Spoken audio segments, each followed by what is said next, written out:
Give me what I want. Give me what I want. You know what I want. Give me what I want, or I'm gonna continue to hurt people you love. Give me what I want. Give me what I want. You know what I want. You just don't want to give it to me. Give it to me. Give me what I want. We're gonna give you what you want. That's not what I want.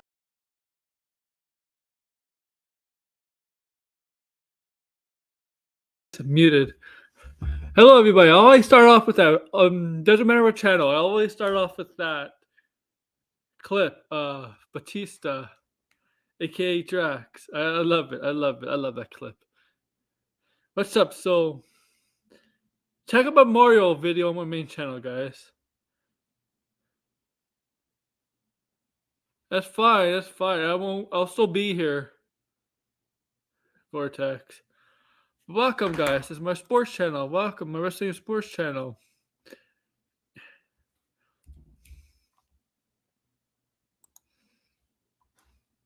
Want you all have fun. Make sure to like, share, subscribe, comment below.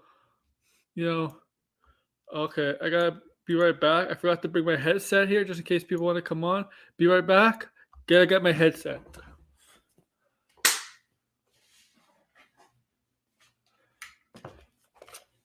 There we go.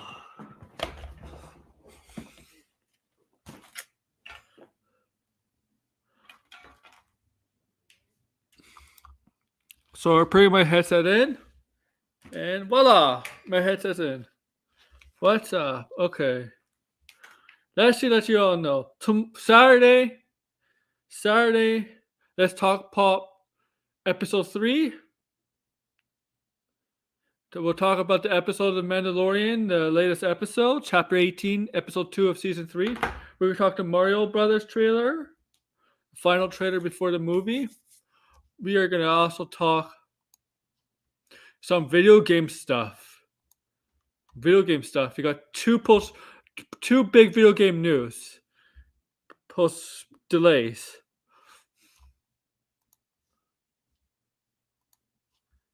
And I don't even know what else there is. Let me check. We'll talk about Creed. How that universe is expanding. How onto Amazon, into other things. We're going to talk about that. We're going to talk about how the Batman Cape Crusader animated show has a home. This is all Saturday, guys. We're going to talk Shazam! Fury of the Gods. So far, positive news, positive reviews coming out. Can we believe them? Is it trustworthy? Are critics trustworthy? You know, there's always questions about that. But that's all coming Saturday. But this is a wrestling channel. And on this channel, we're going to talk about the impact of the New World Order, NWO, back in WCW, and how they changed the world of wrestling in the mid-90s. How the reason for the change. Okay? And you're all free to join. Let me put a link.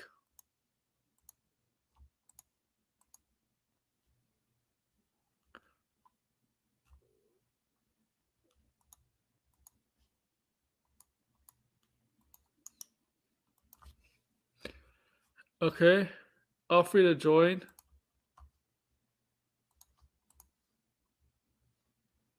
Okay.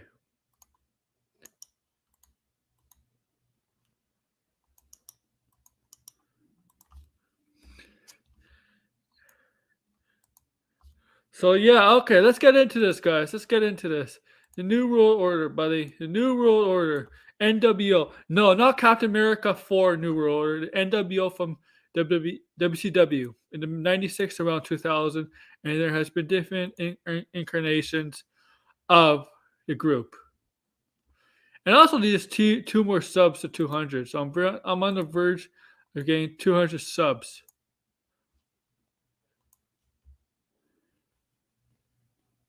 So, do me a favor. Get me to 200 subs, please. If you're new, okay?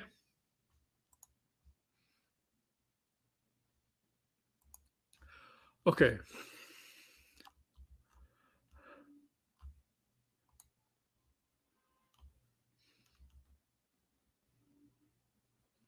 So,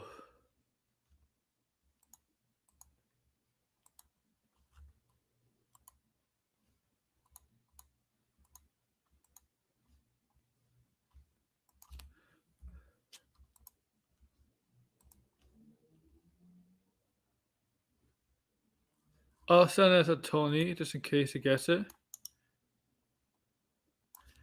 He's allowed in. And this is a wrestling discussion. So NWO, Black and White, New Order. This is a group that changed the wrestling landscape forever in the mid 90s. Okay? This is the group. This is a faction led by everybody's favorite hero at one point, the most popular, the most iconic superstar wrestler, and not just wrestler, but megastar outside of wrestling. Wrestling. If everybody knew who Hulk Hogan is outside of wrestling, okay, led by him, this is when he became a bad guy in wrestling. He turned from babyface to heel. Okay, going from the ultimate good guy. He was like the ultimate good guy. Okay, and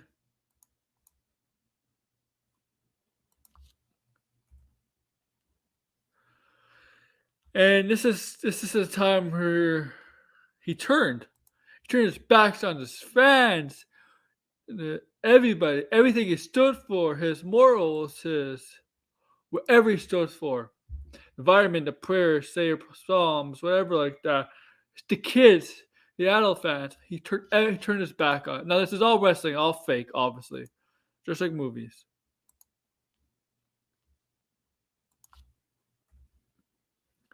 But it was pretty big in the 90s, I'll tell you that.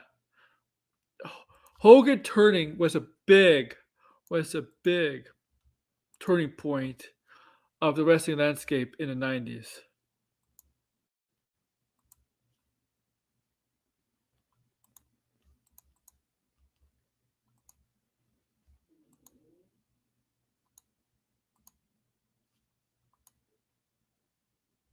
Okay. Tony's seen it. I want him to come on. It was huge. And he kind of needed it. But the idea was his reluctance. But before we get into the reason why he decided to turn heel and why he decided to go in a direction, this concept of the NWO, New World Order, trying to take over, right? Trying to take over. This concept was Eric Bischoff, who was basically running WCW at the time. I'm better than before, whatever. Eric Bischoff, who was basically, he made his way up. He climbed the ladder from an announcer to basically executive to basically winning WCW for Ted Turner. Ted Turner at the time. And Turner was just willing to he's just willing to let Bischoff do whatever he wants because Ted Turner was determined to basically make himself look much better than Vince McMahon, and basically not just compete with Vince, but also kind of run Vince out of business. There's a reason why for it is because Ted Turner and Vince, there's a history between those two. Back from the 80s, there's a history between Ted Turner and Vince McMahon. Are you going to join the server? Blind, are you going to join the server? Yeah, Blind, are you going to join the server? And there's a history between the two. And Ted Turner, hey, Vince, I got into the wrestling business. Because Ted Turner has a southern accent, the wrestling business. Me and Blind Bill are starting a wrestling business. Okay? And if and this is a time where WCW stole the older stars of WWE, like Hogan, Macho Man Randy Savage, etc. Because WWE at the time was going in a more younger direction. But the characters, not just that, the characters in WWE at the time were like based on occupations. Their characters are occupation type characters. You've seen guys dress up as a dumpster dumpster guy, a garbage man, a plumber, a guy dressed up as a Minotaur. You see these crazy, crazy characters at WWE at the time that people thought were not funny, but like we're laughing at. Okay, it was so cartoony. These crazy characters at the time were so cartoony, and people felt like their intelligence were insulted. And WCW and Bischoff at the time looked at that and said, "Yeah, we don't want to insult our audience's intelligence with this stuff. We want to make our wrestling look more real. We don't want these crazy gimmicks. We just want to make our wrestlers and our television audience appreciate stuff that looks more real." And having basically a faction like the NWO, which is basically a gang, kind of like a gang, come and invade WCW. It's basically that. Basically that. Something that looks real. Okay?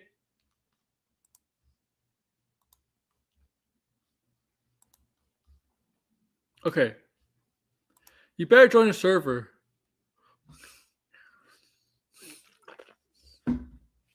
Okay.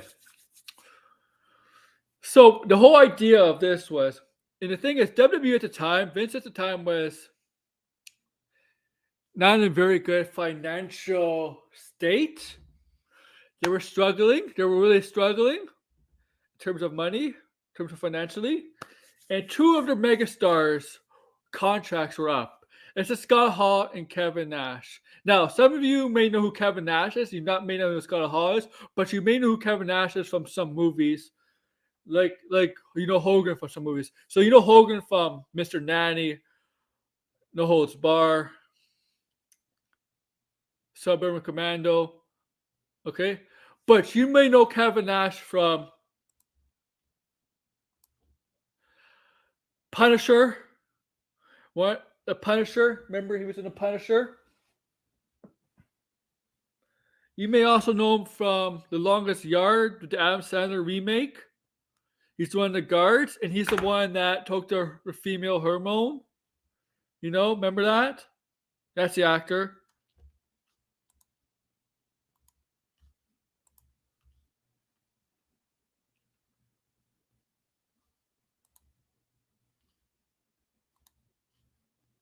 Come on, Tony, get in here. I know I sent you it.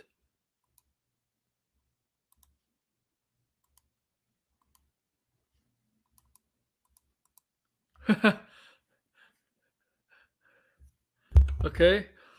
So you may know who that is, okay?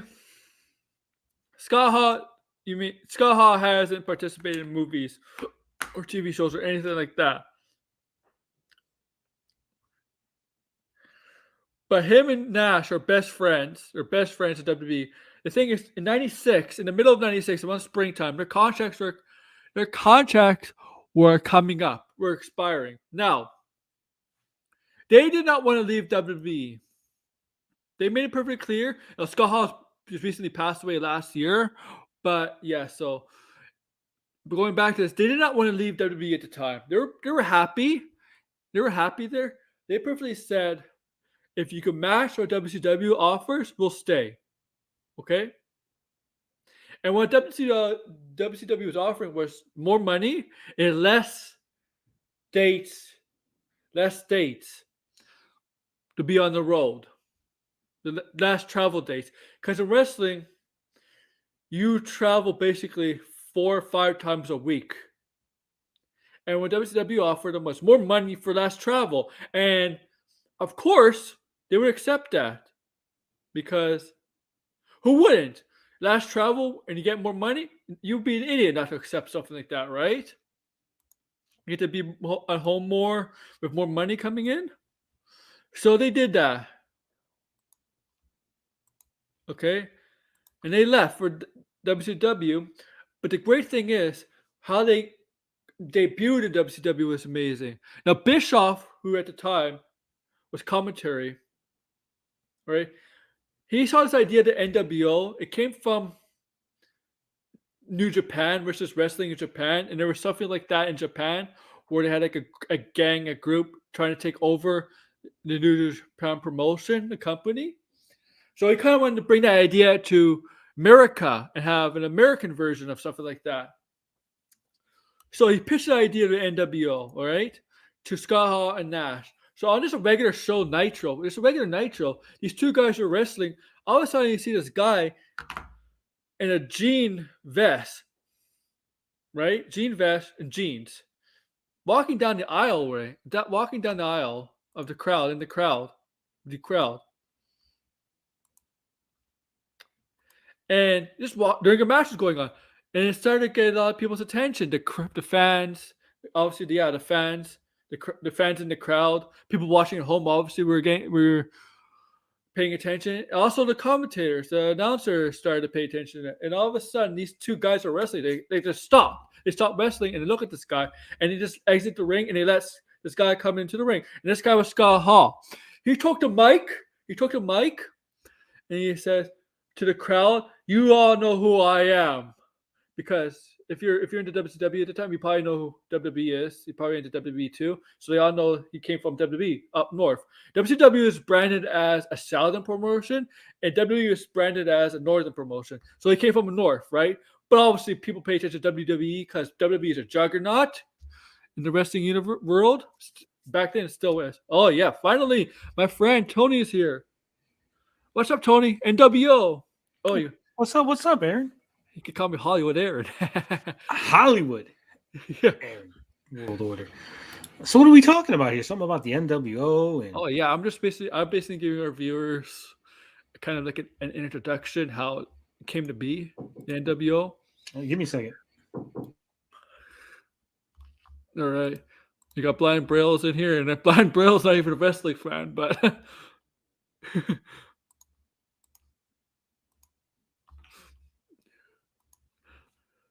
all right, Tony will be back. So we'll continue with Tony comes back. So yes, knock knock.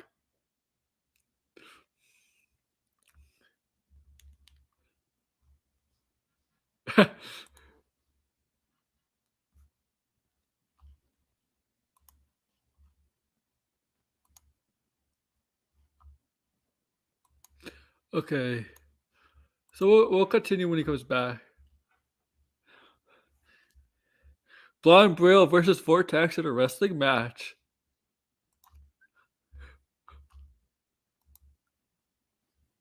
I know. Okay, guys, I'll admit this. I was on Max streams last night. Nothing bad happened. There was nothing going on. So we had actually a pretty fun talk. We didn't. I'm sorry if that offends you guys. It was actually pretty fun. There was no issues.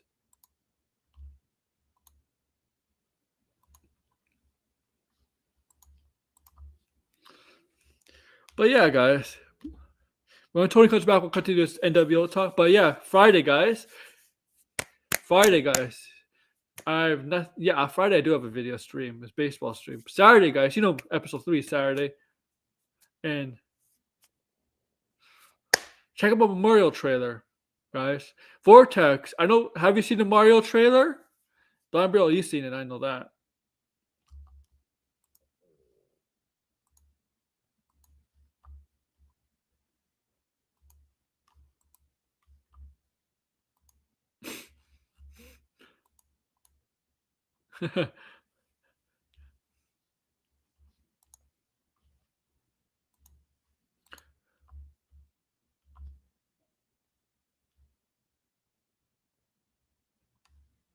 You don't care for Mario? Get out. I'm kidding. that was the one who knocks. Well, welcome back. I didn't hear anything you said. I don't know what I missed. Oh, I didn't continue on. I was waiting for you to come on. So basically, that was kind of giving an introduction of how the NWO came to be, the idea behind it, how it all formed, what the reasoning for it was, how Bischoff got the idea. He kind of stole it from Japan, but how it also led to the Outsiders. I didn't get into more detail about the Outsiders, not to the point where Kevin Nash joined, but how Scott Hall, how he joined, how he made his debut, and Then we got obviously I didn't get the Kevin Nash part, but I basically said I said that Hogan is like this is when Hogan turned bad because everybody look even though you're not a wrestling fan, everybody knew who Hogan was, and everybody knew Hogan was a good guy, right? Like even the He's movie, an alright guy. I don't know if he's a good guy. but you know he Heard some always had to be things the about baby him. face. He always had to be the baby face, right? Like even in movies, he was never a villain in movies. Like Thunder Lips doesn't count. And even in movies he was never a villain. Yeah, but he wasn't always a good guy. This is a Yeah, lie yeah, being perpetrated by you and everyone else. Hulk Hogan, for the most part, was a good guy. He's remembered as being a good guy, but he started off his career as a bad guy. yeah. I'm basically saying, yes, true, but I'm basically saying from '85 on, I guess. Well, '84 if you count AWA, because that's when really Hulkamania did really start, not in WWE. He was starting to get that in the Minnesota. Yeah, I was gonna say, yeah, in the AWA is when Hulkamania started. Yeah, that was stupid to let him go, but Well, they didn't let him go. They didn't want him to go. The issue was he wanted to wrestle in Japan at the same and he was time. good. He was good in Japan. I actually seen some of his matches, and he actually can wrestle. Like the whole idea that Hulk Hogan can't wrestle, he just does like the leg drop and the posing. Oh yeah, leg drop, the big boot, and basically the punches. The thing about Hulk Hogan, he doesn't need to because that's not his character. Like you're not getting. That's not. He didn't need to do that. People didn't see it. People didn't come to see Hogan wrestle like that. He knew what to do. But yeah, I was basically saying how Hogan turned bad. We'll get to later in that point. But like I was saying how this is basically what happened was WWE at the time was in financial trouble, right? Financially it was bad in the mid '90s. And the one thing that all these stupid characters, these gimmick characters had occupations. They had like a garbage man, a plumber, all these characters. I love those characters. That was the best time for wrestling. The Repo Man, yeah. TL Hopper. Yeah, those guys. But the thing is, Nash and Hall's contract were coming up in '96, right? Mid '96, right? They were expiring. They basically said they were willing to stay, but WWE had such financial problems they couldn't pay them. They said if WWE was able to match their offer, they would have stayed. But WCW on the other hand offered more money and less travel, and like, of course they'll accept that. And Ted Turner always had a beef with Vince McMahon. There was something there was personal between the two. What was the personal beef between them two? I don't know, something to do in the '80s. I don't know. All right, WWE did own NWA for a little bit in the '80s, and they got rid of it. Did they? I think so. No, I know that they eventually brought the NWA back into the WWE during the NWO time as Jim Cornette's heel faction. But I don't think they ever owned it. They were part of the NWA. I'm not sure. Vince's father was the head of the NWA, but they didn't own it. He was like the president of the NWA. Let me sure. That could be right. I'm not NWA history, and I mean nobody NWA now sucks anyway. Nobody cares about it. It's like not even important. Yes. Okay.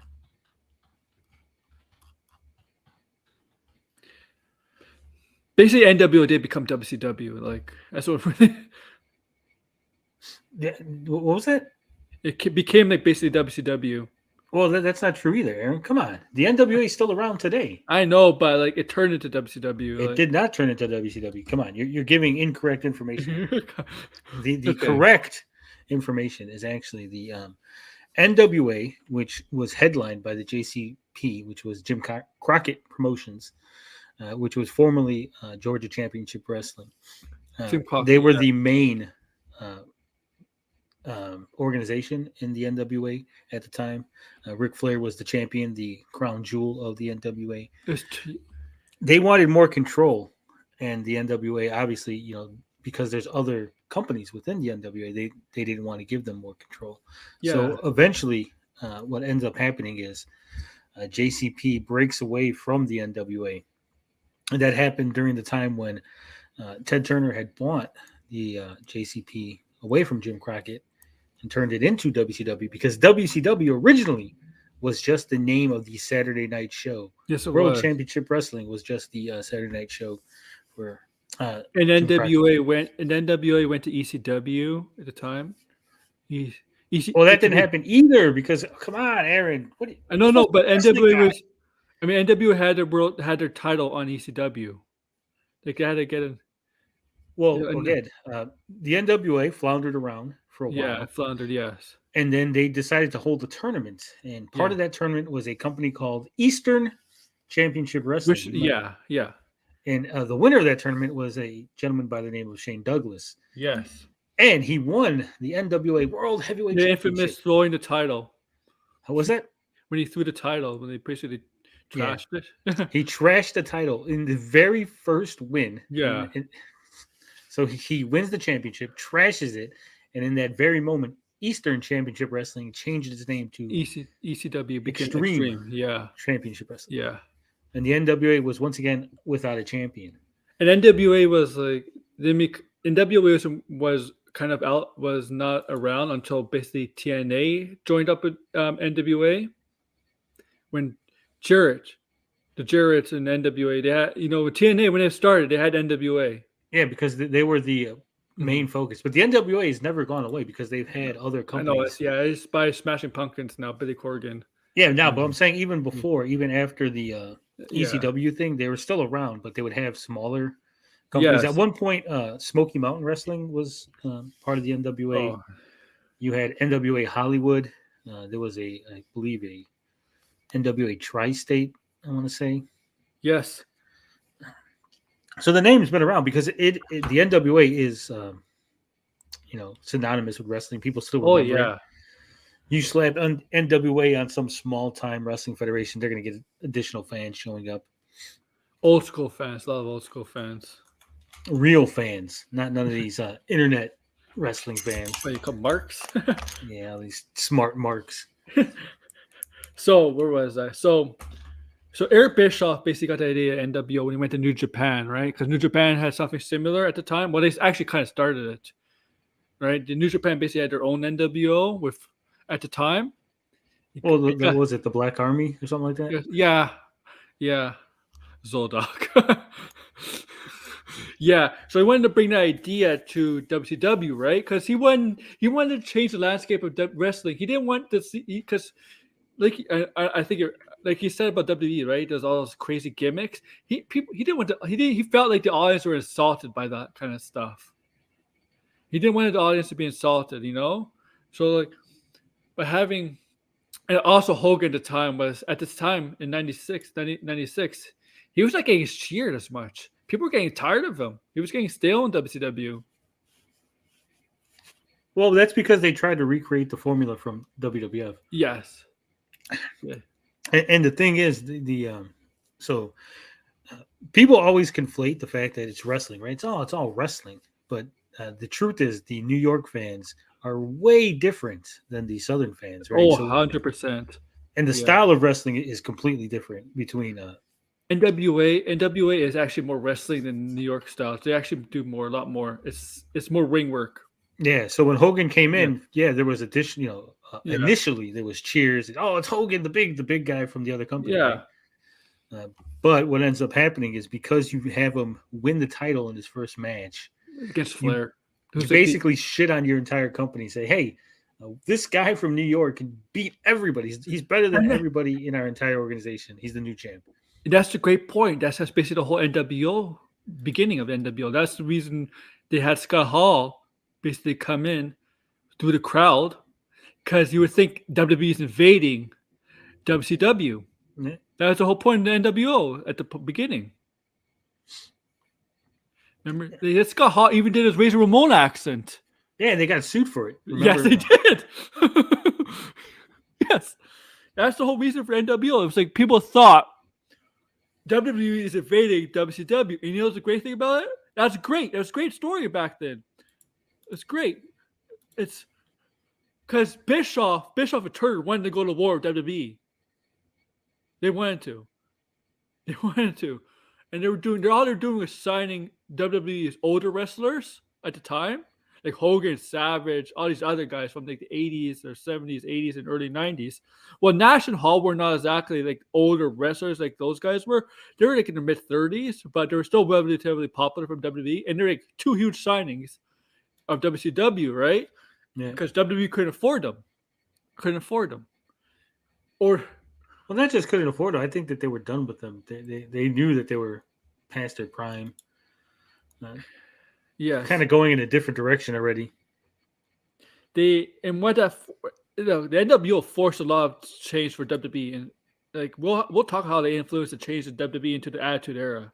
Because if NWO that forced them to go to the Attitude Era, part of it.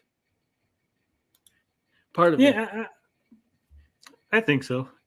I mean, they were already kind of heading in that direction. I think it just hot-shotted it. Yeah, because they saw what was working, like 83 weeks. So basically, how that NWO basically started was, you got Hall coming through the crowd, just drew the crowd what was going on, and that infamous promo. You all know who I am, but you don't know why I'm here. That was the great. I remember, I was in school, right? I was in high school when that happened, and I was working as a janitor for the school, right? So I think it was like a Saturday.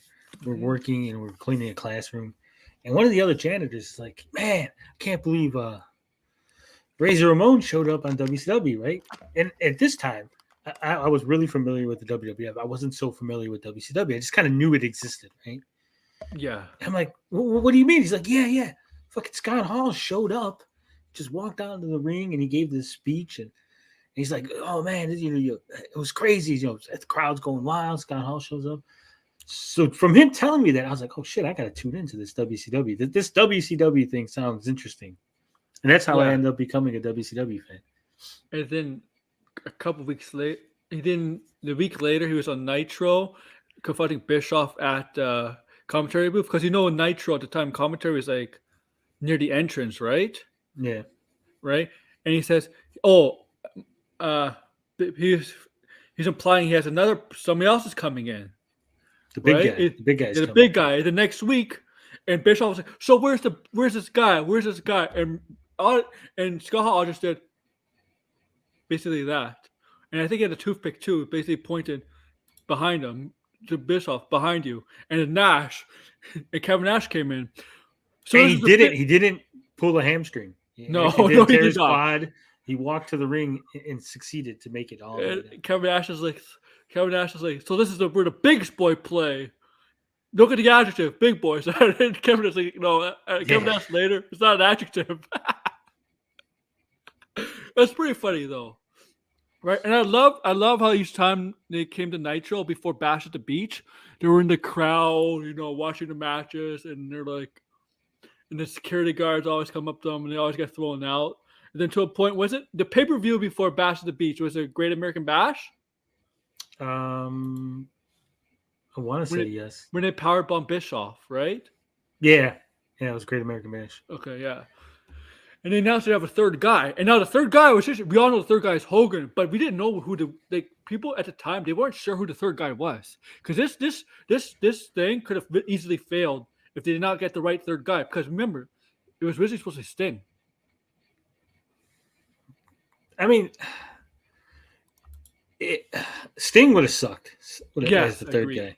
100%, I agree. The only person, and this is going to sound way out there, but the only person that I could see being the third guy, and it probably would have sucked too if this was, but the only person that would make sense storyline wise would have been Diamond Dallas Page. Oh yeah, because both Kevin Nash, Vinny Vegas, and Scott Hall, the Diamond Stud, had association with Diamond Dallas Page in the past. Yeah. Sting just suck. I mean, Hogan saw the tide turning. He didn't want to turn heel. But he's like, And I think it came the last day. I think it was like the day before. He asked Bischoff, "Do you know who the third guy is?" And he's like, "I'm the third guy." And I don't even think I think at Bash at the Beach, I don't even think Nash and Hall knew who the third guy was. I think they had pitched it, and there was talk about could have been the third guy, but I don't think that was set in stone at that point. Yeah, because they probably thought it was gonna be Sting. Sting could have worked, possibly, but they would have really had to have sold the angle that he was upset about Hulk Hogan coming in. Yeah. And Like, there was no seeds planted. It would have been like, oh my God, Sting's evil, and then it'd be like, but why? Why is he evil? To me, it had to be somebody like DDP or a WWE guy. Somebody came from North. It had to be like Savage or Luger or Hogan. Yeah, but Luger is a WCW guy first, so he's always going to be look like it could Savage. And that's why it wouldn't make sense. Like, okay, so what would have been the angle? Let's say that it was Sting, right? Let's make a suppose. So it's Sting. Sting's the third guy.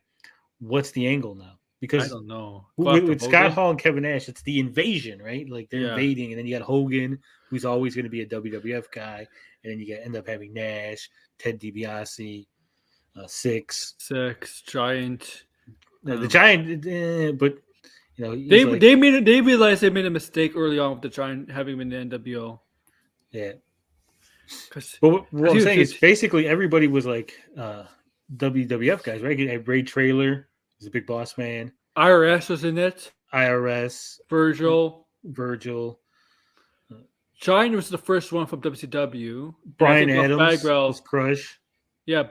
Buff Bagwell was one from WCW. Scott Steiner was in WWE too at the time when he turned. No, at the time, but he was in WWE 93, 92. But he did become NWO. Yeah, most of the guys in NWO were WWE guys. Kurt Hennig, Rick Rude. You know what's funny about Rick Rude when he shows up? Did you know he's the only wrestler that holds the distinction of being on all three shows? Yes. At the same day. I can see why he had a beef with Sting, because it was the match that he had with Sting in Japan that ended his career. It was, but it really wasn't. Part of the reason that his career ended was because of insurance. Literally, he was actually going to come back, and there was talk about him doing a comeback. Mm-hmm. But the insurance company basically said, "Well, if you come back, you're going to have to pay us back all the money we gave you for your settlement." Oh yeah, because you know the settlement was basically a life or a career-ending injury, right? Mm-hmm. And now, if your injury is not career-ending, why do we pay you all that money? Yeah, I remember when they first came. Hogan won the title from the Giant at World Wild right away. Then they spray paint NWO in black on the title in the World Heavyweight Championship.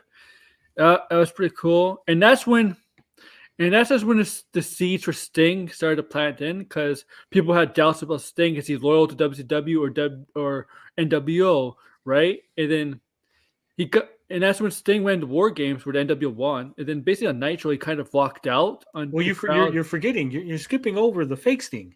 Oh, the fake Sting, yeah. Oh, that's why people had their doubts, because they had the fake Sting show up. Because he attacked Luger in the garage, no, outside. The fake Sting attacked Luger, and Luger and Sting, as you know, are best friends. Yeah, and that's when they crashed Sting's loyalty, and I think he was actually hurt, so they had to get him off TV. Right, and then Hogan had a great match with Savage at Halloween Havoc. That's the debut of Piper at the end. Yeah, but who was the first celebrity member of the NWO? Do you know that? Do you remember? Was it Shaq? No, it was actually Kyle Petty, the race car driver. Oh, Kyle Petty. Oh no. He showed up. He had the NWO thing. They went to the racetrack because they had like a cross promotion. Oh yes, they did.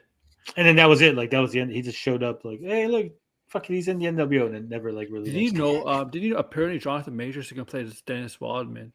Apparently that's a rumor. Yeah, that hopefully he has the NWO stuff.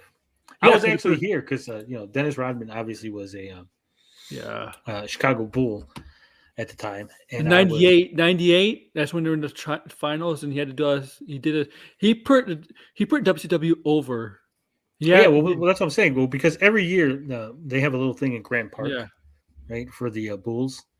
And I remember that year. I'm not a sports fan. I hate sports. I don't watch sports. None of that. But that year, Dennis Rodman's in the NWO.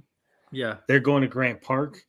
The Bulls going to have their little thing. So we all head down there. And Dennis Rodman showed up in NWO gear at the Grant Park thing, throwing the fucking signs. And we were all jazzed up. We're all hyped up. Like, yeah. Wadzilla, as they call them. Because that's how big, right, NWO was. It was like WCW was really big at the time. Really, really big. But it wasn't just like WCW. What I'm saying is like it was NWO, right? People weren't wearing WCW shirts No. on like baseball and wrestling, but you go like at any event, it's NWO everywhere. NWO, it was NWO, and then later on, it was mixed between NWO and Sting stuff. It was because there was a lot of Sting merchandise as the Crow Sting emerged, right? Because you started to see the Crow Sting like later on. He got involved in that Luger Giant match at Starrcade. 96, where Luger won with the help of Sting. Sting, that's the early stages of the Crow Sting, I believe. And then, because NWO was basically you know how there's sometimes factions, these top factions always get to reign for like a year or months or a year, and nothing goes bad for them. Like, that's how like a good story. That's how a good storytelling works in wrestling, and also movies and TV shows where these get basically nothing gets handed to them, right? And eventually something has to, right? That's what the NWO was like in wrestling. And Sting was that guy. Sting was a foil to the NWO, where all the good stuff, all the stuff NWO was able to get away with. Finally, WCW as a hero. Yeah. Well, it made sense though because you had a faction centered around Hogan that they would do whatever it takes to make sure Hogan stayed as champion, right? And then on the WCW side, you still had heels and faces, right? So like Ric Flair's still not getting along with your Lex Luger's, you know. Yes.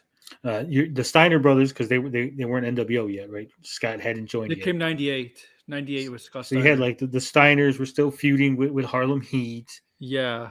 So it was like, it was real easy for the NWO because they're all united, to go in there and we're going to fuck with the Steiners and then Harlem Heat's not backing them up, right? Or we go in there, we attack Ric Flair. Well, Lex Luger's not backing up.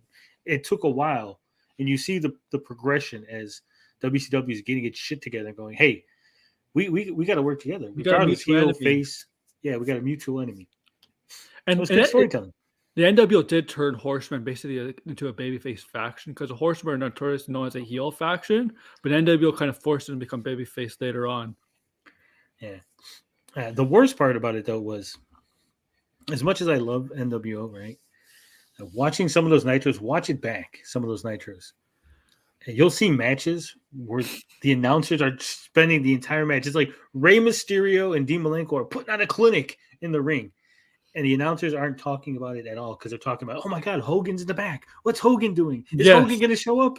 And I'm like, look at the fucking match. It's like a 5-star match in the ring, and you're not calling it. You're just fucking. And those guys put on the better matches than the main event guys, because yeah, that's true.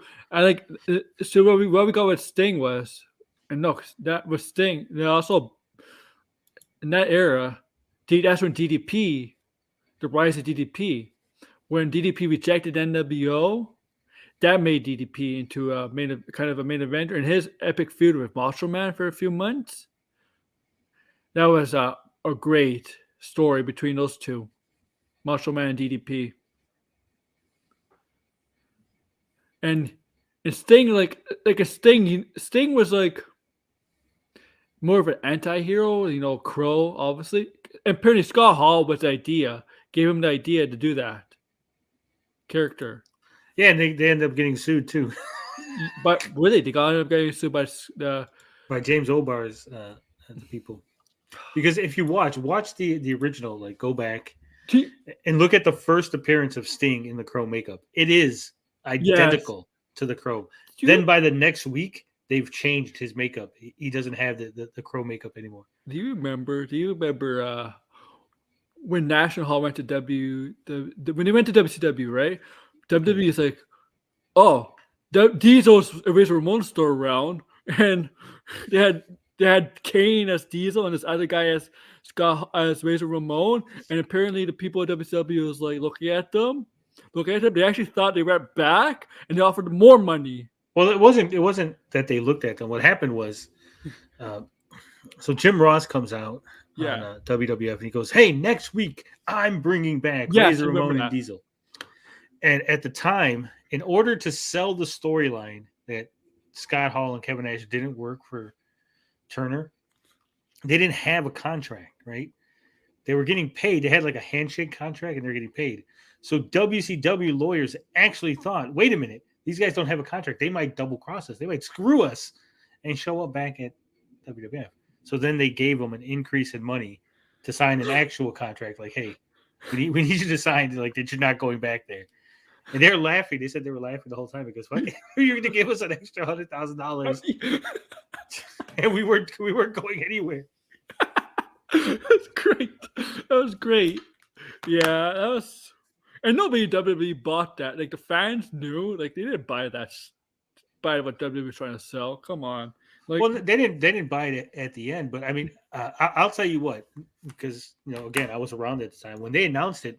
People tuned in. We were interested. Like, oh shit, what's going to happen? Like, because remember, they were selling. The WCW was selling that Scott Hall and Kevin Nash were invading from the north. Right? So as far as anyone knew, maybe they were coming back to like do a victory lap on WWF TV, right? Like maybe we're going to recruit some more guys to show up. So like we're like, I don't know, maybe something's going to happen. I'm telling you, WWE or WWF, whatever you want to call it at the time, WWF and WCW, they should have worked something together at the time. They should have done business together at the time. Oh, if they would have did business together, but Vince McMahon, just chicken. Well, not just that. Well, part of it was Ted Turner. The whole reason that Ted Turner hired Eric Bischoff. Yeah. Besides not knowing that Eric Bischoff was a wrestling guy, right? Because I don't know if you remember, but we go back, we rewind the clock. The last guy who was involved in the wrestling business that took over WCW, that was in charge, was Bill Watts. Yeah. And after Bill Watts, he's not a racist. Bill Watts is not a racist. Bill Watts, what he said, okay, so if we're going to get into that, I am a Bill Watts defender. But what Bill Watts said was that if somebody's racist, right, like if Aaron's racist, that he should be allowed to be racist, right? Let Aaron be racist. If Aaron owns a store and he wants to be racist, that he should be allowed because society will decide that Aaron's an asshole and they just won't shop at Aaron's store and then Aaron will go out of business and he'll suffer the consequences of his racism, right? That's what he said. It was conflated that, Bill Watts is okay with people being racist because he's a racist, right? When it was actually, no, just like let that guy be dumb and then it'll just take care of itself type thing. So they got rid of him. He ends up being gone. And they basically said, that's it. No more wrestling guys will ever be in charge of WCW. That's how they ended up with the Pizza Hut guy. And he was in charge. You had things like the Ding Dongs and Oz. Oz is Nash. Yeah. Also, I think at the time, that's when Scott Hall showed up as the Gator wrestler. Yeah.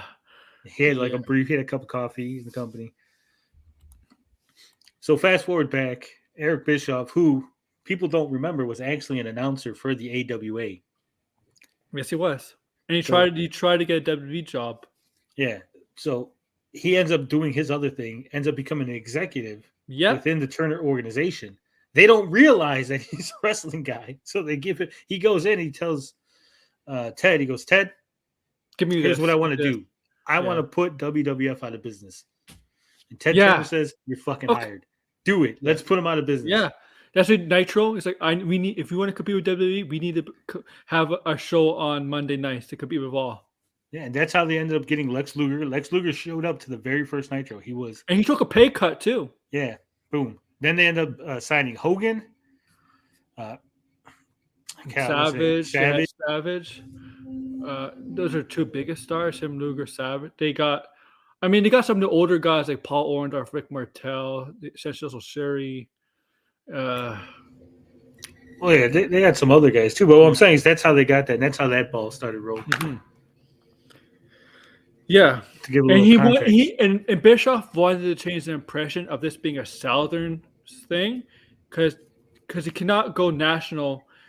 You can't go. You can't go national with the whole country thinking this is all Southern. You have to, because even though WWE is North, we're still very popular all around. WCW wasn't. Well, because WWF had the benefit of Yeah. WrestleMania and the MTV connection and all that stuff. Yeah, and they had WrestleMania in LA at the time, like in 1988 or something, or 87. Yeah. Plus, here's another thing that people don't realize, right? We see these people as like jobbers or mid card talent, right? So you think of people like Junkyard Dog, your Hacksaw Jim Duggins, right? You're like, oh, these guys are like mid card talent. The fact of the matter was they were main eventers in the companies that they had been working for prior to going to WWF. Yeah. So WWF was actually like the all-star league at one point, right? Like, because Vince McMahon just goes on a fucking buying spree and just starts hiring all the biggest names. They consider him the killer of the indies. Yeah, because he fucking gutted them. He took all their big stars. Yeah. So that's why it became more of a, like, not so much a North company, but like, you're like, oh, I remember Hacksaw Jim Duggan. He was wrestling here in Dallas. Now he's wrestling for the WWF. I'm going to go watch that. I remember this other guy. He was wrestling in California as a champ. Now he's in WWF, right? Mm-hmm. So that's how they built the brand as being, coast to coast type thing. Yeah, and Bischoff wanted to change that image. Bischoff wanted to change that Southern image with WCW, and of course it worked because he got guys from Mexico, the Luchadors. They're all not Mexican, but most of them are. That makes them more Southern, doesn't it? Well, you know what I mean. It took them further south. But he started to get some guys from all around. Like, they did a lot of business in Japan, but that's even before Bischoff was there. Yeah, well, because they had the big they had the big North Korea. Oh yeah. Did you watch the documentary on that? Yeah, we're what's the name almost gets arrested? Vice. Yeah. What was it called? Yeah. Oh, Scott Norton, right? Yeah, Scott Norton. He's a big He's dude on the too. phone with his girlfriend, and she's basically like, "This company, North Korea sucks. It's terrible." He's like, "Shut up! You're gonna get killed. It's You're gonna be bugged. murked." It's all bugged. It's all wiretapped. They all wiretapped their stuff, man. Yeah. And he's a big guy. Scott Norton's freaking huge. Yeah, he's probably one of the tragedies of the NWO, in my opinion, because Scott Norton it was a good wrestler. He was decent. Yeah, He had size. That's the thing with NWO. It got too big. Well, not just that it got too big, but they were focused on certain people, right? Yes. And I think, Scott Norton was in there early enough that he should have gotten some focus, but for whatever reason, they're like, no, we're gonna. He was billed as one of the strongest guys in NWO, and they didn't really focus on him too much. Yeah. And even when they teamed him up with Buff, right? Vicious and Delicious, well, you could only have one tag champion. So that was obviously going to be the outsider. So then they became like nobodies, right? Mm-hmm. Yeah, and Buff Bagwell didn't want to become into the zone until he teamed up with Scott. Yeah. Right. With Steiner. What they should have did, I don't know why WCW at the time, when the NWO was getting really big, they should have brought back the 6-man tag. Yeah, you know what? Wrestling didn't have a lot of 6-man tags back then. Yeah, but at one point JCP had a 6-man championship, so they could have brought that back, right? And then you would have because part of the problem is if you have 30 members and 2 titles, which they kind of did because they had members in Japan too. Yeah, but what I'm saying is if you only have 2 championships, right? And Hogan got 1, and then so who gets the other one? Oh, that's the it. U.S. right? title, right? The U.S. title and the TV titles were the 2 other single titles. Yeah, so then everyone else 6 had the cruiserweight. Well, the cruiserweight was you knew that none of the guys in fucking NWO were. Well, only guys like 6 would get it because he's like the smallest guy there. But what I'm saying is there wasn't enough titles to go around. So if you bring back a 6-man championship, and you could basically pull a Freebird rule, so you got a 6-man title, then anyone in the NWO could be the champion, right? So then you could have a whole bunch of mixing of people. And they're like, look, they're all champions. Look, Scott Norton's in the championship match. Then next week it's fucking Kurt Hennig and Horace Hogan. Horace Hogan. Yeah, but because they're all I know all what you're seen saying. as jobbers, right? But they're Yeah. seen as jobbers because they couldn't move up the ladder because the guys in your group have the title, Mhm. right? And you couldn't have them beating the other guys because you needed to build up strong challengers for your group. So now you're stuck with a bunch of guys that are like, well, they can't move up the ladder, they can't, so they're just jobbers. So now you're like half the group is fucking jobbers.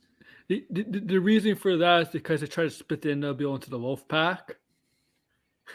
Remember the NWO Civil Well, that was War? later on, but I'm saying even Yeah. at the beginning, remember, because Yeah. look at one point you had Scott Hall, Kevin Nash, Hogan, DiBiase, Virgil, Virgil, the Big Giant, Show, NWO Bagwell. Sting, Six, Brian Knobs, Sags. Oh no, they didn't join. Yes, they did. They joined. They were officially members for like 3 weeks. Okay. And then then they turned on them at the end. Yeah. Then you got Buff Bagwell, IRS. Mike Wall Big Street, Bossman. Yeah, Big Bossman, Bubba Rogers, Scott Norton, Randy Savage, Conan, Kurt Hennig, Adams later joined. Conan, Spicoli, Conan was a Scott Steiner. Yes, Brian Spinoli Adams. basically. And they had the guys in Japan. Great Muta even joined. Yeah. Well, I'm saying, like, you had so many fucking people. Chano. Yeah. Fake Sting. The Disciple was the best because no one knew who he was at first. Yeah, nobody knew he was Brutus the Barber Beefcake. He just came in and fucking hit him with the Ace Crusher. Yeah. Nobody knew he was the Beefcake. No, because he was so fucking buff. He was like he came out of nowhere. It's like, shape. oh shit. Yeah, because Brutus the Barber Beefcake did not look like he was in that kind of shape when he was in WWE before. And like, this can't be the same guy. They really did. Again, like, he came in and he was badass, but they didn't really do nothing with him. It was just like, oh, he's the Disciple. I mean, he has so many gimmicks in WCW, Brutus. I don't know, like Zodiac, the Booty Man, and like Disciple. I think he had a couple more. Yeah, but when he became the Disciple, they should have given him like a little something, maybe a TV title run. Yeah, he was just basically a bodyguard. Yeah, it was like, hey, he's a body. Then he became the Warriors bodyguard. Oh, that was a terrible feud. That little story was horrible. Man, that whole match at Halloween Havoc '98, that match, whoa, with the flame going off. I think Hogan. What did Hogan burn off by accident? Did he burn off his eyebrows? I think so. They should have never brought in the fucking Ultimate Warrior. No.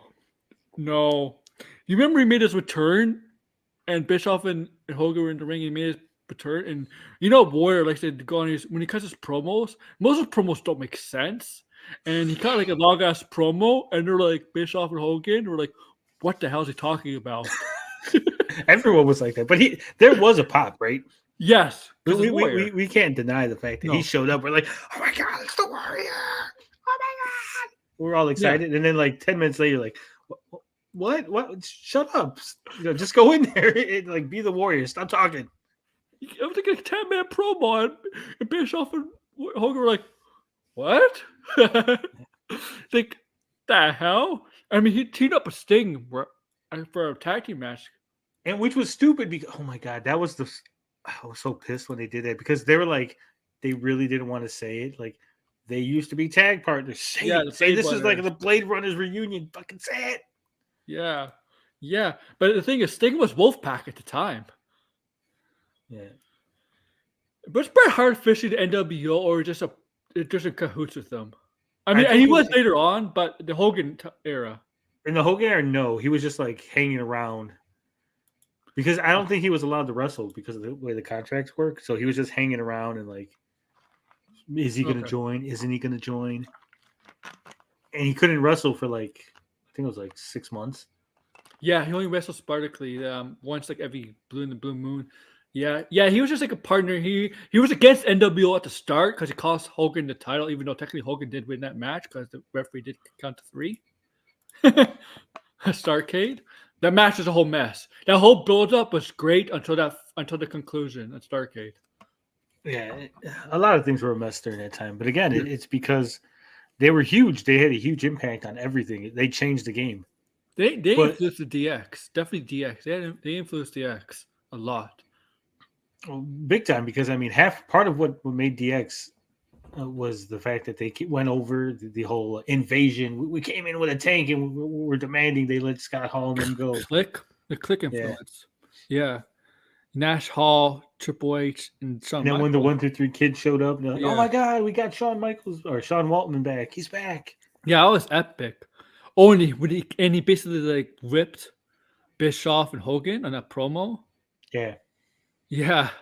And yeah, DX is definitely influenced by that. Well, just look at the difference between the original DX, right? The original DX was Shawn Michaels and Hunter Hearst Helmsley acting like assholes, being goofs, and making all kind of like really sexual innuendos. Yes. Then get rid of Shawn Michaels, bring in the New Age Outlaws, bring in X-Pac. Suddenly, the group is now protecting Triple H and making sure that he keeps the championship. Not unlike the NWO protecting Hogan and making sure he keeps the championship. Mm-hmm. Except for they were smart and kept it small. Because NWO at the time, NWO were having problems within, and that's what did the split, the Civil War. Yeah. Which was a stupid move. Yeah, it kind of was. I think what happened. I think the reason was because NWO was really getting too big. Well, because they didn't know what to do with it. Because remember when they had the NWO pay-per-view? Yeah, sold out. And it was like it was one of the worst. I think one of the worst buy rates for them because they're like, we're gonna have a completely NWO pay-per-view. We're like, okay. They tried. That's Bischoff's attention was the NWO. They have their own show and stuff. All that. Like but they didn't fight each other. Like that was the point. Like if they would have like, we're gonna do an NWO. It's not a promotion. He tried to build them up like they were their own promotion. It doesn't work like that if they're in the same group. Yeah, it's like, well, you're not gonna fight each other. No, we're gonna fight a bunch of jobbers. Oh, that's what I want to see on a pay-per-view. Like a bunch of jobbers. Like the only match was what Eddie Guerrero versus Six. That's the only one the NWO lost.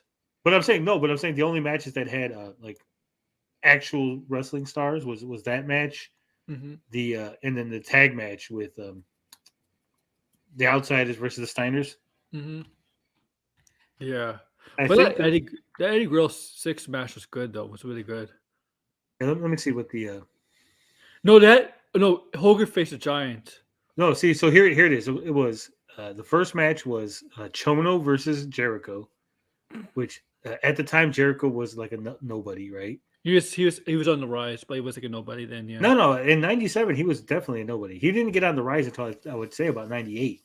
Yeah, definitely. Yeah, I agree. So then you had Big Bubba versus Hugh Morris. Again, Hugh Morris was never anybody, right? No, he's just a big guy who could do a moonsault. Jeff Jarrett versus Wall Street. Again, just like nobodies. Bagwell versus Riggs.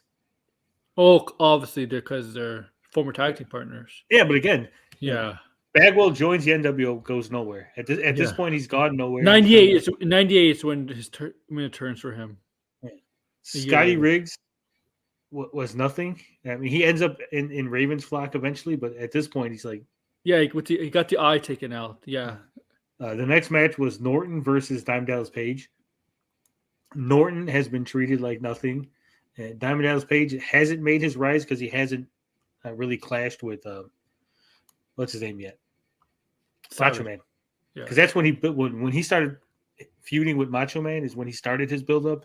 And then the Raven feud, I would say, took him over the edge. Yeah. And then when he started to feud with Hogan, that's when they knew this guy is a true main eventer. Right. So what, we had 3 matches that were good. It was the Steiners versus the Outsiders, Guerrero versus Six, and then Hogan versus the Giant. Mm-hmm. That's not a pay-per-view that I want to watch, right? Like if you gave me this is the pay-per-view, but where's Sting? There's no Sting on the thing. There's no fucking Luger. Yeah, he was doing his gimmick stuff. No, but I'm saying because it's an NWO thing, right? Yeah. They really fucked up. They dropped the ball on this one. Yeah. The whole plan was, that was supposed to be like their beginning of having like their own show, their own promotion. That's what Bischoff's idea was for NWO at one point, but that wouldn't work. It can't work. You can't have NWO is not a promotion. It's a faction, a group. It couldn't work. Yeah, and that wasn't exactly a great pay-per-view. No, and then they had the Civil War with the Wolf Pack, and Sting eventually joined the NWO Wolf Pack, and then Then they drew the finger pointing at Doom when the Wolfpack and the Black and White basically rejoined each other. That was a huge moment. I love that moment. That was epic. The problem, I liked it too. But the problem was the top stars kept getting hurt as the months went on. Luger got hurt. Scott Hall got hurt. Well, what's his name got hurt right away? Goldberg. The whole was to bring the NWO back together, consolidate it with only the top heels, in order to feed them to Goldberg. Until he finally gets to Hogan. And he got hurt. And then he ends up hurting himself. And then Luger and Scott Hall both got hurt at the time. And Hogan got hurt in that Fatal 4-Way match. Yeah. And Nash was like the only, and Scott, and then, you know what? Things, and it was dying slowly. Like Steiner went this other way. It went another way. Steiner turned on Buff Bagwell. Nash became babyface. They had everything. The NWO Black and White in the both fact basically in mid '99 basically dissolved. Basically disbanded because everybody got basically the top stars in that faction all got hurt ironically at the same time. It's because they're all older. Yeah, I mean, but without them, you basically that's it. Like, yeah. Now who does Goldberg have? Goldberg had nobody. It was Nash, DDP, and Hogan did come back, but he came back. Then he turned babyface again, became black, red and yellow. Yeah. So then it was a total shit show. Total shit show. Then they tried to do that Millionaires Club. 99 was a shit show. For WCW from 99 on was a shit show all around. Yeah, but the impact. What is the impact on the NWO going forward? How have they influenced wrestling, Aaron? Bullet Club. Bullet Club. So it went full circle. It went from a Japanese idea turned into an American idea called the NWO. Then went back to a Japanese idea. Yeah, because the Bullet Club is the closest faction that resembles NWO, I would say. What about the band? The band tried. I mean, they literally were like, we're the NWO without calling ourselves the NWO. Right? They tried, and that failed miserably, man. Yeah, but it failed, but it led to the Main Event Mafia, which was actually pretty good. Main Event Mafia was pretty good. I like the Main Event Mafia. You know they tried to make the NWO Aces and 8. Aces and 8. Yeah, and again, it was good at the beginning, right? Like the beginning, and then when the reveal happened, you're like, "Oh, by the way." No, but even before that, like, because they're like, what was the first reveal? Wasn't it? What the hell is his name? Devon, wasn't it? No, Devon was like the third reveal. I think. Anderson, that idiot, the one that was Festus in WWE. Luke Gallows. Yeah, Luke Gallows was like one of the first reveals for them, and it was like, oh, it's a bunch of nobody. It's like, yeah, ironically, he helped build up Bullet Club. Yeah, but probably off of the back of the yes, of Finn Balor's AJ Styles, because I think he left AJ when they all went to WWE, and that's the thing with the Bullet Club. Their leaders, they always get a new leader every time they leave. Like now, they just lost their leader from Jay Wright. Is gone. He was their leader. Now he's gone. So he might sign with WWE or AEW. Now they have to find a new leader. Yeah, but like I would say, the Bullet Club for sure is the closest. They tried. There's been in the past to me like to Evolution. To me, it's more like the Four Horsemen. I think that's what Triple H is trying to go with Evolution, was to be kind of like the Four Horsemen. Yeah, Evolution definitely was a Four Horsemen thing. Yeah. But Aces and Eights is 100% more NWO because they had the whole invasion. They came in, were beating people up. They tried to make AJ Styles the sting of the whole feud when he was like all depressed and all that with the hood and all that stuff. That was stupid. You remember that? I remember. It was so dumb. And they did the whole like, who's he going to go? Then he became a free agent. Like, oh my God. And I'm like, oh, it's AJ Styles. He doesn't have, and especially because they're building up the idea that he's a TNA original, right? Mm-hmm. They were like building up which is funny because Sting isn't even like a WCW original. No. He became, the man in WCW. Like he became their Hogan. Yes. He Yeah, really he was for Hogan. like he wasn't homegrown WCW type thing. Mm-mm. Yeah. Styles was there from day one. I think when it started, Styles was in WCW. It's funny because Bully Ray debuted on March 10th as the president of the Aces and Eights, Yeah. which is Yeah. tomorrow. On my birthday, he became the big Was that- reveal, the big Was that 10 letdown. years ago or was that 9 years ago? What was It's it? 10 years ago, yeah. 10 years? 2013? Wow. Wow. He dated up. What was he? He was in love with Brooke Hogan. I don't know, Brooke Hogan was kind of a baddie back in the day. Yeah. Hogan knows best. What was the other? There was another group. Was it the Main Event Mafia or somebody else? Because remember the big 10-10-10 reveal? Oh, there was main event. There was two incarnations of main event Mafia. No, remember when Abyss was going around going, they're coming, 10-10. Yes, that's when Immortal joined. That's the whole Hogan. Yeah, thing was Immortal. called. That's what it was called. Yeah, Immortal. It had Hogan, Jeff Hardy turned heel. They had Abyss. They had like Ric Flair. They had Jeff Jarrett, Eric Bish. They had like everybody turn heel. Yeah, Immortal was like the first, I would say, version of like we're gonna try the NWO without the NWO. Mm-hmm. It was stupid because it had what Eric Bischoff and Hogan were the leaders. They had Abyss, and then Jeff Hardy, Jeff Jarrett, Fortune, which was basically a another four horseman knockoff. Yeah. They were because yes. Then they started having like nobodies. Like that. we're gonna put Gunner and Murphy and fucking Rob Terry. Rob Terry, fuck that guy was jacked as shit, but the guy couldn't wrestle for shit. Yeah. And they didn't protect him. That was part of the problem.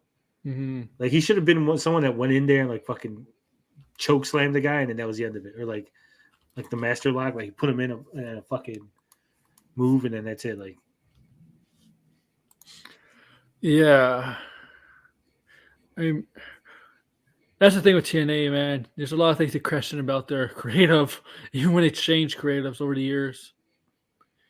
It always seems like it doesn't get any better. Even. Hold on. All right.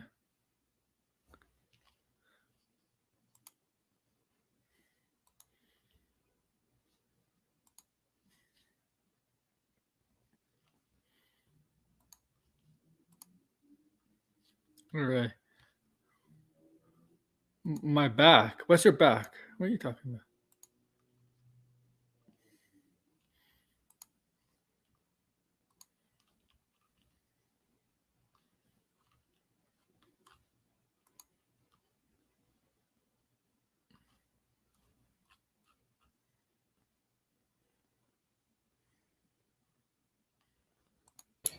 You don't have to sit here in silence when I walk away, Aaron. No, I was just reading something. You got to give the people content. Yeah, I was just reading something. Yeah, I actually like this conversation. You got distracted. You're like, oh. You want to talk briefly about NWO 2000, how bad that was? Oh, NWO 2000 was the shits, the drizzling shits. I don't know why they thought that was a good idea. How about when they returned in WWE in 2002? Everybody knew it wouldn't work with Hogan coming back. 2002, what was that? When they came back. When Hogan Rock, WrestleMania. Oh, okay, yeah. It would have worked. I mean, it was a moment, right? When Vince McMahon does the whole, I'm going to inject it with poison, and he turns around and NWO is on his chair. People were excited. I love that. Then you've seen Hogan, Nash, and Hall. The three main members came back. No way else. It was great, fucking fantastic. And then Kevin Nash walks to the ring. He's like, I'm fucking quiet. I'm down. He's down. yeah.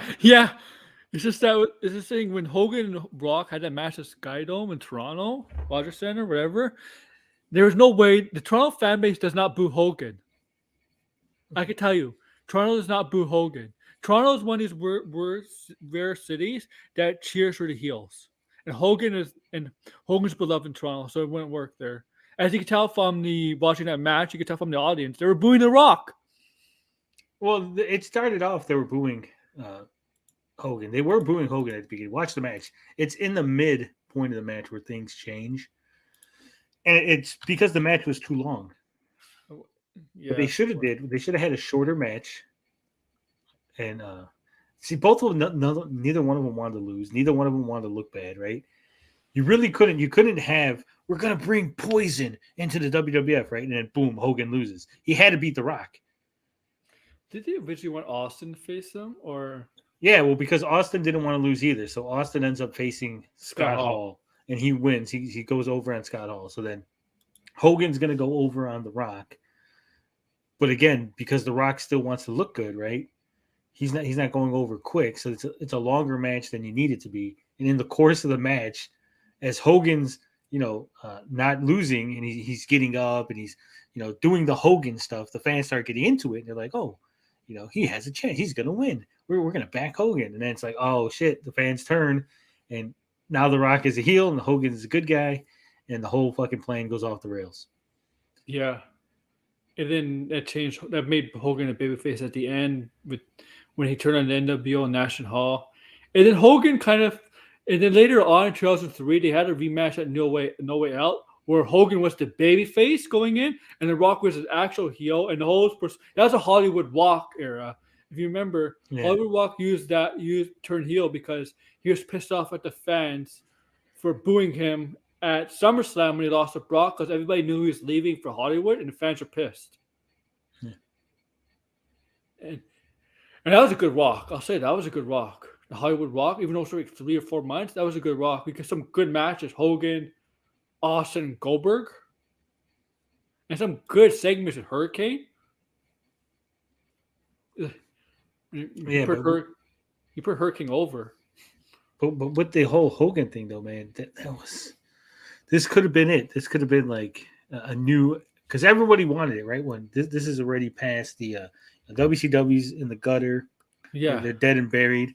We had the invasion angle, and that didn't really work because the main guys. Top stars. They had no top stars. Yeah, the top stars weren't there. But now we have the top stars. We have Hogan. We have Scott Hall. We have Kevin Nash. They fucking blew it. Yeah, they did blow it.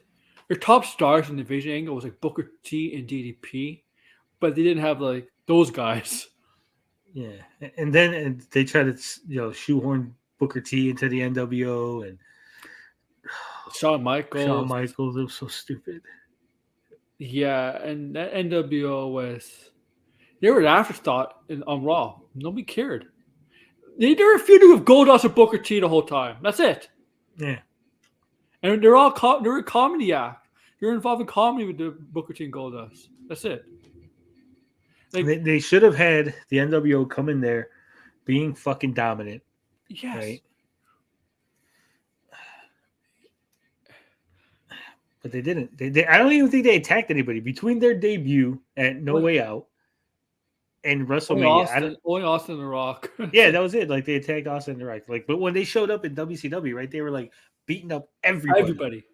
Like somebody was like alone. Like, oh look, fucking there's Rey Mysterio walking out to the production truck. Fucking they just picked him up, and just threw his ass like a dart. Yeah, that's what made it good. Like, but then like we went to WWF and it's like, oh, they attacked Austin. Okay.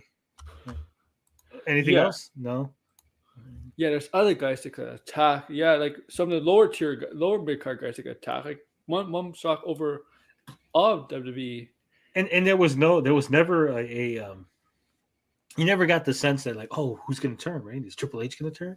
Is maybe Chris Jericho? Because remember they were the two top. They were fighting for the undisputed title at WrestleMania. Like, are they gonna turn? And Triple H did have a connection with Shawn Michaels and Nash.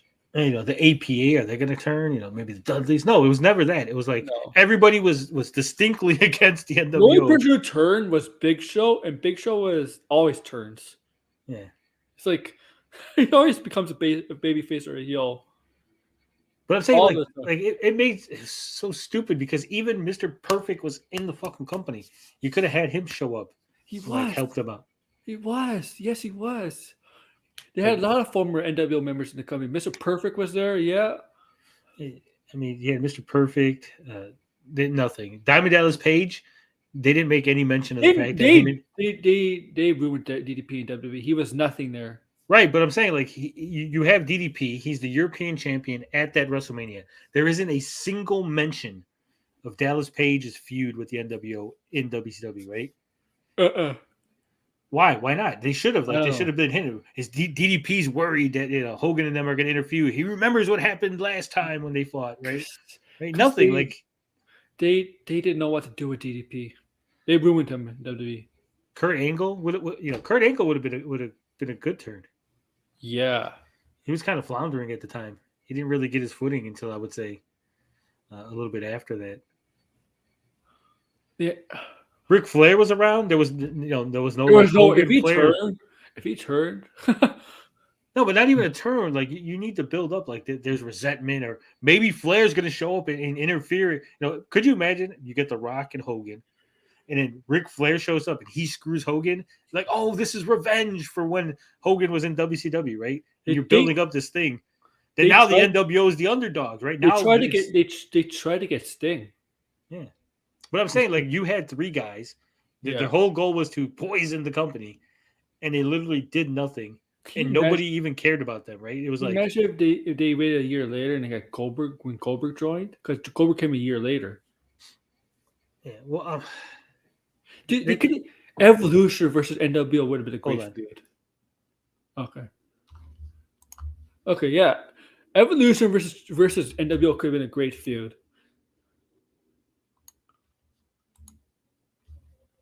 But I don't know who'd be the babyface in that feud. But yeah, there's so many. Yeah, there's so many things they could have done in WWE with the NWO.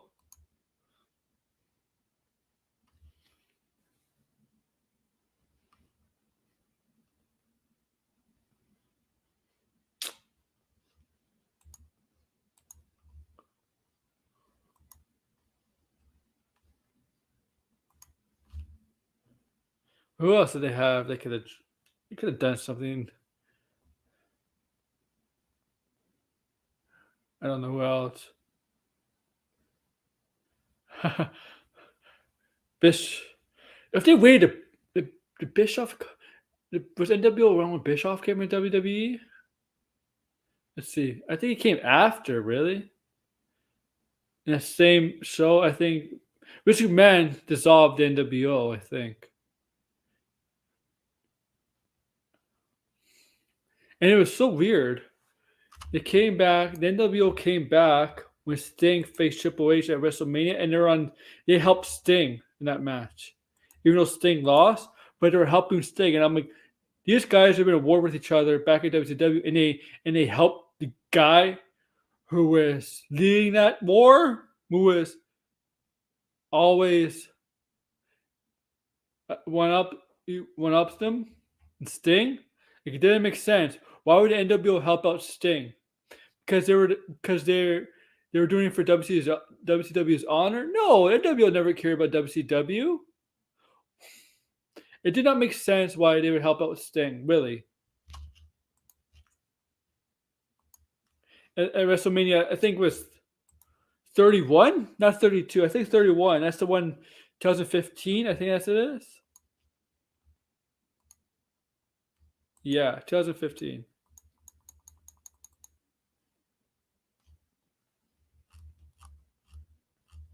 I'll bring up a Tony when he comes on.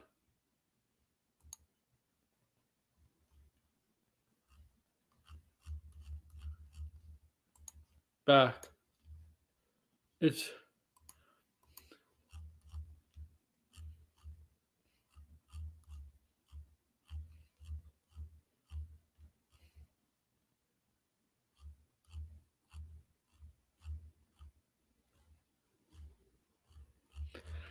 But yeah, very influential group, New World Order. Marvel's starting to steal that with Captain America 4. They're starting to steal that, man. Hogan's gonna be in that movie. I'm kidding, guys. I don't think Hogan's gonna be in that movie.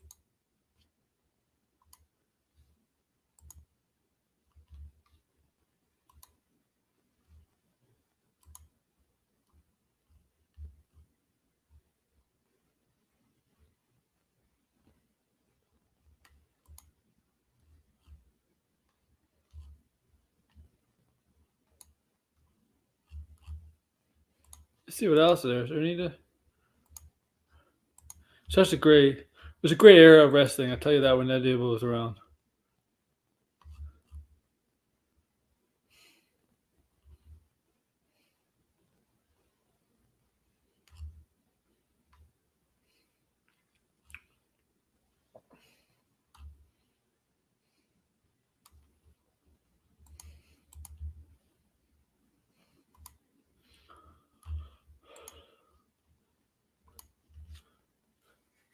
All right.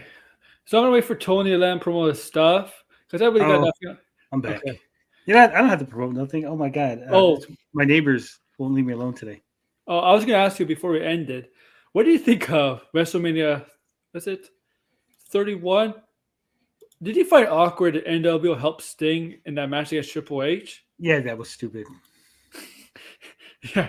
I'm like, why would they help Sting, who, went up to them all the time? It was always going up against them, as their foil, right? Somebody who's basically in their version, their antagonist, who is the hero, the antagonist for WCW.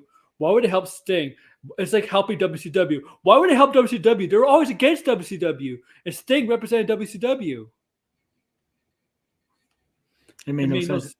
Yeah. It was only because they're like, oh, look, they're going to have the DX come out and help Triple H. So we're going to have the NWO come out. So why just have Ric Flair come out? With somebody else. Ric Flair was WCW. They didn't have anyone else. Who were they going to get? Lex Luger? Oh, in a wheelchair? Yeah, wheel Lex Luger's ass out? Could they get the Steiners at the time? What they should have did was, if they were going to do that, because he lost anyway, right? Yeah. And so they should have like, oh my god, here comes the NWO to back up Sting, right? And then they fucking attack him. Like, no, like they attack him too. Like, then that would have made sense. And then he still loses because like Hogan's like, fuck you, I never liked you, Sting. Like, why do you think I would help you, right? Like, yeah. It's like, what they should have done was, if that was the case, they should have asked Ric Flair, maybe the Steiner brothers, any top WCW guys at the time, help out Sting at the time. Take out the NWO and DX. Yeah. Like, that's what they should have done. I know Ric Flair's is biased to Triple H, but in this instance, be loyal to Sting. Like, or even have Booker T come out to help out Sting. Yeah, Booker T would have been good. Yeah, like they had DDP. Right? Had Booker T, DDP. Yeah, Goldberg. Oh, Scott Steiner. Yeah. Like really, they could have done stuff. They could have got some other WCW guys besides NWO. What was Ultimate Warrior alive still? No, he died the year before. Did he? I don't remember. Yeah. I remember when he It was 2015 that Sting versus Triple H. Warrior died the Raw after 30, WrestleMania 30, 2014. Yeah. You could have had the fake Ultimate Warrior, the real Ultimate Warrior. Remember this? Oh, yeah. Oh, they couldn't get the Renegade either. Because he's dead too. Spoke that. Damn it. Yeah, you remember the Renegade and trying to make him WCW's version of the Warrior? Yeah. That poor guy. They screwed that guy over so bad. Yeah, they did. Yeah. Yeah, they did. So you have nothing for tonight, or? Yeah. In about 45 minutes, we're gonna talk some movies again tonight. Oh, movie. Oh, yeah. There's some news tonight. Yeah. Yeah, you can talk Mario. Oh, actually, I didn't even have Mario on the docket. Oh, did you see the trailer yet? No, I did not. Okay, go check it out before you go on stream. Check. Because we were going to talk tonight. We were going to talk the Bob Iger. He said a whole bunch of crazy stuff. Oh, about Marvel and all that, and about Star Wars. Marvel and Star Wars. So we're gonna talk about that. Creed is getting its own like verse and maybe possibly an anime for Rocky. I read the stupidest thing about Creed. His daughter may get his own project. What the hell? Yeah, everybody's getting projects. Everyone's getting a spinoff. Yeah. That What If Kahori. I don't know how you pronounce it, but Oh yeah, from Marvel. Yeah. I have thoughts on that. And we're gonna watch a trailer because we watch trailers on my channel. We're gonna watch a trailer for Jennifer Lawrence's new movie. Oh yes, I saw that early in the morning. Yeah. You said there was something about Mario. Yeah, the final trailer came out today. So I'll definitely. Oh, and there's also news that Beetlejuice 2, they want Jenny Ortega to play Lydia's daughter. That's just recent news. And the former mayor of Chicago is going to play Beetlejuice, right? Maybe it's gonna be Michael Keaton. Lori Lightfoot. I don't understand the joke there. Oh, you've never seen it? Look up a picture of Lori Lightfoot. Okay, She looks just like Beetlejuice. Okay, is it Lori with a Lori? Yeah.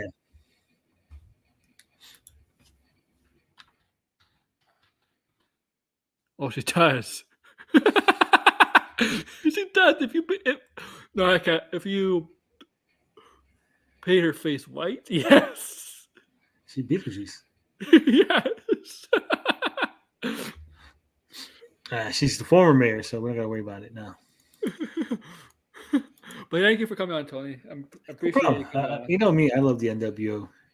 Yeah, I can talk wrestling for hours. I have way too much knowledge. We can talk more wrestling, like next week and stuff. We really don't have prediction shows until the last week of March before WrestleMania, and that's the end of this month. But yeah, I always talk wrestling every week, and we talk about the recap of wrestling on Mondays, and also the wrestling news on Mondays. And that's the show usually DL is on, and you came on this past Monday, and then usually on Thursdays, if there's no upcoming pay-per-view, I just come up with a random wrestling general topic like this. Yeah, but thank you for coming on. So no problem. Hey, thank you for everybody for watching Vortex. But I know you guys are not into wrestling, but thank you for liking and coming on. Subscribe, comment below. I'll do that stuff. Share, but whatever. Take care, guys.